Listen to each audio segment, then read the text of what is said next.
আসসালামু আলাইকুম। পাবনার সাঁথিয়া উপজেলার অন্তর্গত ধোপাদাহ ইউনিয়নের দক্ষিণ পাড়ার কাঁচা রাস্তার বেহাল অবস্থা। বরাদ্দ রাস্তার কাজ শুরু হলেও দীর্ঘদিন ধরে থেমে আছে এই রাস্তার কাজটি। সামান্য হ্যারেমবম রাস্তা করা হয়েছিল প্রায় ২ বছর আগে। তারপরে আর কোনো খোঁজ খবর নেওয়া হয়নি, কোনো ঠিকাদারও আসেনি এবং কাজ করা হয়নি। সামান্য মাটি ফেলা হয়েছিল এবং সামান্য হ্যারেমবম ইট ফেলে রাস্তার কাজটি করা হয়েছিল, কিন্তু আজ দীর্ঘদিন ধরে এই রাস্তার কাজটি বন্ধ আছে। এই রাস্তা দিয়ে প্রায় ২০০টি পরিবারের যাতায়াত এবং পাশেই বিশাল একটি চক অর্থাৎ বিল রয়েছে, যেখানে কৃষি পণ্য উৎপাদন করা হয় এবং এই রাস্তা দিয়েই কিন্তু বাজারজাত করা হয়।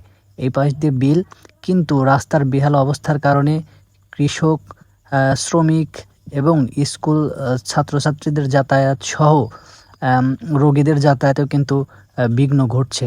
তাই সাঁথিয়া উপজেলা প্রশাসকের দৃষ্টি আকর্ষণ করছে এবং সাঁথিয়া পাবনা ১ আসনের মাননীয় সংসদ সদস্যের দৃষ্টি আকর্ষণ করছে এই রাস্তাটির কাজ অতি দ্রুত করা হোক। এই রাস্তাটি ঠিক হলে একটি বড় গ্রামের মানুষের যাতায়াতে অনেক সুবিধা হবে, স্কুল ছাত্রছাত্রীদের সুবিধা হবে, কৃষক দিনমজুরেরও অনেকটা সুবিধা হবে। ধন্যবাদ।